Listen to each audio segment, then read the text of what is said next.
Karibu tena mtazamaji, asante sana kwa kuendelea kuwa nasi. Tukiwa tunazungumzia masuala ya kujipanga kabla ya kifo, mipango ya urithi. Kwa nini uweke mipangilio kabambe?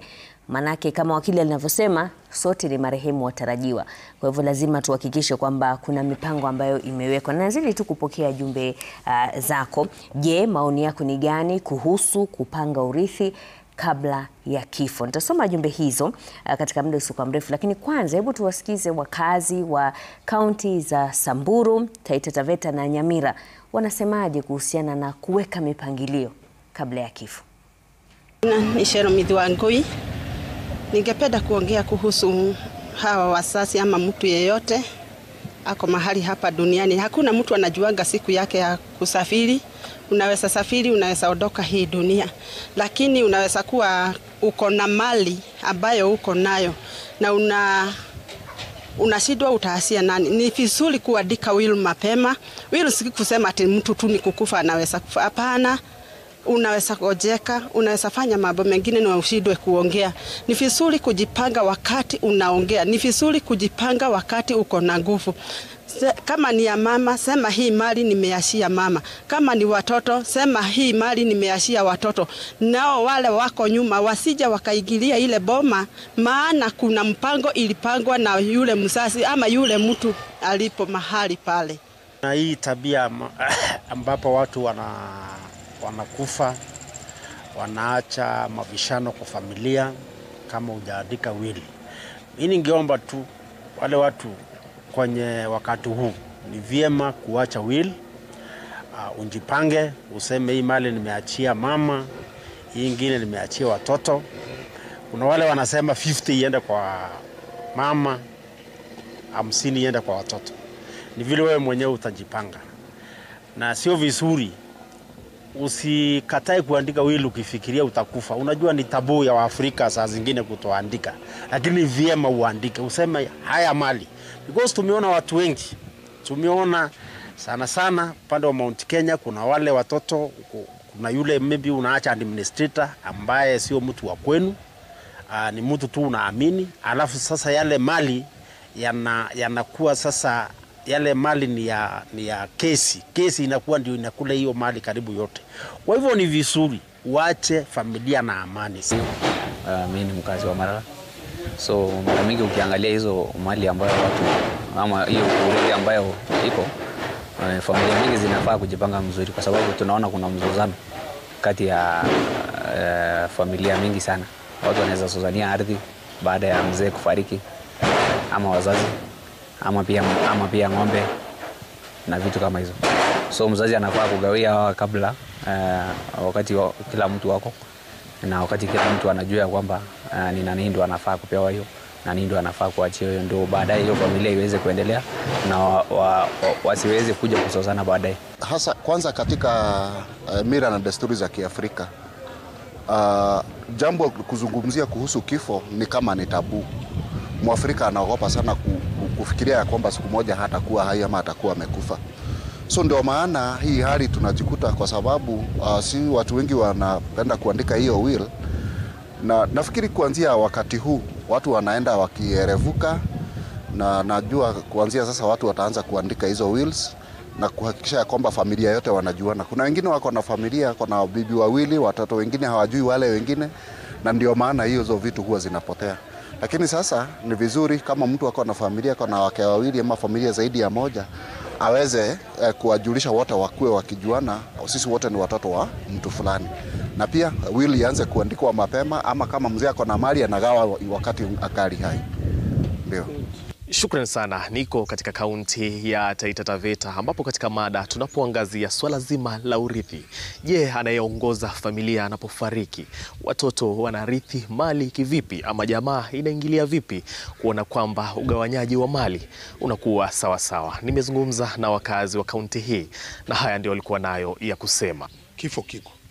Na Mungu wakati amekujalia pengine kwa bahati nzuri umepata watoto na kulingana na vile tunasikia kwamba watu wengine wakati wanakufa watoto wanaachwa kiholela, yani family inaachwa ikiteseka kwa sababu hawajapangiliwa sawa sawa. Kulingana na fana yenyewe ni lazima tutakufa, na kitu ya muhimu sana ni kuhakikisha kwamba watoto wamesoma. Usomeshe watoto ili kwa maisha yao ya kesho, hata wakati unawawacha unaweza kuwawacha kwamba wako na elimu ya kujiendeleza, na wakati wanajiendeleza hivyo hawa watoto watakuwa na msingi bora, na hata wakati umekufa hawataona kitu ngumu au tofauti yoyote ama kunyanyasana kokote. Kwa hivyo pia kuna kujitayarisha kwingine kiduniani. Watoto utawaacha vipi? Watoto na familia. Watoto yatakana wafundishe dini. Wakiwa wamejua dini, basi mimi kama nitakuwa nimetangulia, watakuwa wananiombea kwa kidini vile dini inavyosema, na kuniombea maisha yangu kule nitakuwa nimekwenda mahali pema peponi. Kwa hivyo hiyo ndio kujitayarisha kwa kifo. Jambo hili kifo ni mpango wa Mungu, na maandiko matakatifu yanasema ya kwamba mwanadamu siku zake ni miaka 70. So hili ni jambo ambalo limeandikwa, na kifo ni jambo ambalo tumeandikiwa katika maandiko matakatifu. Na kujitayarisha katika kifo peke yake ni kukubaliana na maandiko ya kwamba ukubali uokovu ukae katika maisha yako, uokoke ukiwa hai, ndio maana utengeneze maisha yako ya baadaye. Kwa sababu hizi siku 70, hizi miaka 70 za kuishi hapa duniani, zile nyingi ni zile za kuishi tukiwa na Bwana, ambazo ni za milele. So ni mzuri kujitayarisha kwa hizo, kwa sababu mwanadamu lazima atakufa. Ndizo kauli za wakazi wa kaunti ya Taita Taveta, hapa wakisisitiza umuhimu wa kuzingatia elimu kwa watoto ambao wanaachwa ili kuona kwamba wanajiendeleza katika maisha yao. Nikiripotia runinga Citizen kutoka Taita Taveta, mimi ni Julius Joho. Na ni dhahiri kwamba swala la urithi, haswa wakati mayatima wamesalia, linakuwa changamoto kubwa sana, na katika eneo hili la Gusii tumeshuhudia visa vya mizozo ya mashamba na masuala mengine kama hayo ya urithi. Na hapa katika kaunti hii ya Nyamira leo hii tunaungana naye wakili tajika Erastus Orina ili naye atueleze maoni yake ni yapi, ni wapi ambapo pengine anahisi kwamba wanafaa kuangazia ili kuona kwamba swala hili linatatuliwa na mizozo ya urithi kuangaziwa kwa kina. Asante sana Bwana Bunde. Mimi ni kwa majina ni Erastus Orina, na ambaye nasimamia mambo ya sheria katika kaunti yetu ya Nyamira. Ni kweli kabisa kwamba swala la urithi limekuwa ni changamoto sana katika sehemu hii ya Nyamira, kwa sababu watu wengi mara kwa mara huwa inaleta mizozo mtu anapofariki, na hii ni kutozingatia zile sheria ambazo zimewekwa kuhusiana na urithi. Kuna njia mbili vile sheria ambayo iliyoko sasa imewekwa, kwamba kuna njia ile ambayo wakati umeandika will ambayo tunasema ni testamentary proceedings, alafu kuna ile ambayo wakati hujaandika will tunasema kuna kitu inaitwa intested proceedings, ambapo kuna jinsi vile sheria inazingatia na vile mambo inapangwa. Sheria inaangalia ni nani ambaye anafaa kurithi mali ya marehemu, na ni kama akiwa na uhusiano gani, na ni kina nani ambaye wa karibu, na vile inaenda kulingana. Wanaendaga mpaka what we call the 6th degree of relationship. Ile wakati unaangalia ni nani wa karibu, alafu nani kama yuko, nani anaangaliwa. Kwa hivyo kuna sheria ambayo inazingatia vile itafanywa hata kama hujaandika will. Watu wanafaa kuhimizwa waandike will ili ndio ielezee ni nini hasa vile mali yake itafanya nini, itazuiliwa. Alafu watu wetu pia nafaa kuwahimiza kwamba wacha wazingatie ile sheria ambayo imewekwa ndio ifanye nini, wasije wakilete mizozo kama hiyo. Tumeona hii mizozo imeleta maafa, watu wameoana na wengine wamefanya nini, mayatima wamewachwa haya bila kwenda shule na kufanya yale ambayo yanahitajika. Nama huyo ni wakili Erastus Orina ambaye pia amesimamia masuala ya sheria katika kaunti hii ya Nyamira, akisisitiza haja ya jamii kukumbatia sheria haswa wakati tunapoangazia masuala ya urithi, akielezea jinsi ambavyo ameona jamii na haswa mayatima wakipitia wakati mgumu, wakati ambapo mali yao imeweza kuchukuliwa na watu wengine. Kiripoti ya Citizen kutoka kaunti hii ya Nyamira. Langu jina ni Duncan Bundi. Naam, tumewasikiza wananchi kutoka kaunti za Samburu, Taita Taveta na Nyamira. Na kabla ya kurejea hapa studioni, hebu tuelekee katika eneo la Siakago ambaye afisa mkuu mtendaji wa IEBC Hussein Marjan yupo na amekuwa na mkutano na wakuu wa usalama kuhusiana na madai yaliyoibuliwa hapo jana kuhusiana na njama ya kuleta vurugu wakati wa uchaguzi mdogo huko Mbeere North. Hebu tusikize. Agents of this place. In particular, we had the meeting with the DCC and the other security details. They have already explained to us in terms of preparations, how they have set up the security, and I think we are comfortable in terms of how they have organized the security. I think everything is set well, and we are good to go. Okay. Yes. And how many officers will be deployed tomorrow? In terms of the security officers, police officers.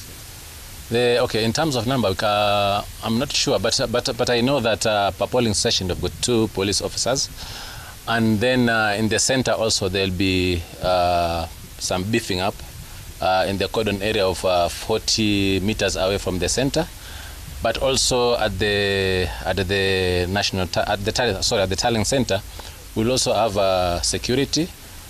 Today, even as we are speaking, already there are 10 security officers manning the materials that are already there. And then from tomorrow, I think, based on the information that we are given, 30 more are going to be deployed there. But you also know that during the election day, all the security mechanisms, the details will actually converge at the tallying center. So we expect to have a very good security team around. Also, in addition to that, we are informed that there's going to be patrol teams. And teams even from the bordering county will also assist in terms of making sure that there is adequate security for the purpose of this by-election. Nothing is being left to chance. Okay. And there were concerns that there were people who are actually arrested or actually who caused chaos yesterday. Were they arrested? Was anything done? That one, probably maybe I could ask the returning officer to comment on that. Okay, before we go to him, nationally, the preparations, because we have the other by-elections, what are the levels of preparedness in the rest of the areas? Like I said, I think not just from Mbeere alone, I think in terms of preparation, we are very good. What I said about, for example, training concluded yesterday of the clerks, and also the materials have already been dispatched to all the centers. What we are waiting tomorrow is basically now to dispatch the materials and the officers to the polling stations. So far, there've not been any incident that would basically warrant a country to be concerned. Everything is actually under control, and the IEBC is prepared to give this country free, fair and credible by-elections. Okay. Yes. Okay, and lastly, before I move to the returning officer, there were concerns yesterday raised by Rigathi Gachagua and the other candidates who were in this election about your vice chairperson, saying that she's leaning towards a certain direction of these polls. What would you say? I know you've sent a statement, maybe verbally. What would you say about this? Well, precisely. I think there was a communication, of course, from Honorable Rigathi Gachagua, and also our chairman basically responded to the issues, and I think the issues were basically adequately responded to. I think if the concern is about election in this country are conducted with multi-stakeholder kind of approach, and at the polling station each and everyone is going to be there, so there is no cause for alarm. The agents of all the political parties concerned will be there. There'll be observers, there'll be media, so there's no need to be concerned about the issue. I think what we want to assure the country is that we want to give them a credible election, and each and every agent, each and every stakeholder has a role to play. including even the youth, the other stakeholders, the observers. They have a responsibility. The youth are the ones who are also going to conduct the elections at the polling stations. They are the ones who are going to give, they identify people, they are going to give ballot papers. They have a stake. The observers are there to ensure that the process actually is credible. It's actually given credence. Police officers are going to be there to make sure that there is security. So there's nothing to worry about. Okay. Everything is going to be okay. Deputy President Professor Kithure Kindiki yesterday said that there are plans to cause violence on Thursday. The former Deputy President also said the same. Did you discuss this and how to avert a similar situation on Thursday? Well, of course, we had a broader discussion with the security regarding the date of 27th. Of course, with what has been happening, we expect that the security, based on the issues that have been raised on the ground, they are going to beef up the security. And that's why we are very concerned about the issue of preparations for the by-election security. We wanted to know exactly what arrangements they had. And I think we were convinced that appropriate arrangements have been put in place. There is nothing to worry. And everything is going to be okay. Thank you so much. Let me talk to the IBC Commissioner here, Professor Duol. Are you comfortable with the preparations? And of course, just to mention about the chaos that were reported, have you made any arrests? Have you been communicated about that by the police? Well, first of all, IEBC doesn't make arrests. So we're not in a position to arrest anybody as such. But one of the reasons for which we have come here is to ensure that there is sufficient security to enable elections to go on peacefully on the 27th of November. And as we are speaking to you now, we have just had a security meeting with the security organs in the sub-county, and we have been assured that we should be able to hold elections on 27th of November under a peaceful environment. We are satisfied with what the security team has put in place for this purpose. Okay. Yes. Thank you so much. Let me speak to the returning officer, John Kinyo. All right. Professor Duol, because the team has been clearing candidates, and a lot of aspersions has been cast on one of the candidates who is vying in this by-election under UDA party. So could you tell Kenyans that you received a clearance certificate from the candidate that was issued by the EACC, because there are issues concerning that? You've asked me that I should tell Kenyans that we received. We didn't. Immediately after the candidates were registered, candidates and everybody else was given 48 hours to lodge any complaint that they might have against another candidate. And people did do that. And we responded to those. We have a special committee called the Dispute Resolution Committee that sat and dealt with the cases that came before us within the deadline. But anything that didn't come before us within the deadline, we were unable to respond to. So the question you're asking me, and I have been able to confirm with our team that we didn't receive any complaint within the deadline of 48 hours. Incidentally, it is 48 hours, and then we have 10 days to deal with the complaints, and we did do so within the framework of the regulations and the law and the act in general. So much. Let me speak to the Aro. Please just stand here. Hapa katikati. Okay, yeah, very brief. Bwana John Kinyo, we were asking about the incidents that have been reported by the UDA side yesterday, that there was a youth who was injured, and there was actually another case of Moses Kuria, who says that he was also injured yesterday during the campaigns. Are there any measures that have been taken to address that? As the Commissioner has just said, first of all, I want to thank you for taking time to talk to us so that we can inform you of the preparedness which we have. Now, as per your question, indeed, we have not yet been given such information, and as the CEO has said, we have been meeting the security agencies, and such an issue has not arisen. Yes. And lastly, are you going to deploy the balloting material today? That will be done tomorrow, the Wednesday 26th is the day when we'll be distributing the strategic materials. All our officials are ready, and so are the security officials. Thank you so much. Thank you. One last question for returning officer. We have heard different players who have been conducting campaigns, including the deputy president, telling voters that once they finish voting, they should not go home. They should wait at the polling stations to guard their vote until the winner is declared. In that regard, and how the election is supposed to be conducted, what do you have to tell voters of Mbeere North once they have cast their votes?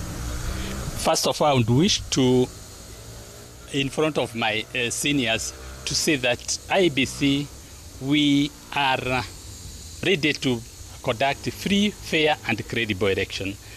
And I would wish to ask our voters, when you cast your vote, please accept to leave the polling stations, because that is the requirement of the law, so that we can be able to conduct our work in a professional and transparent manner. Thank you. Thank you so much. Thank you.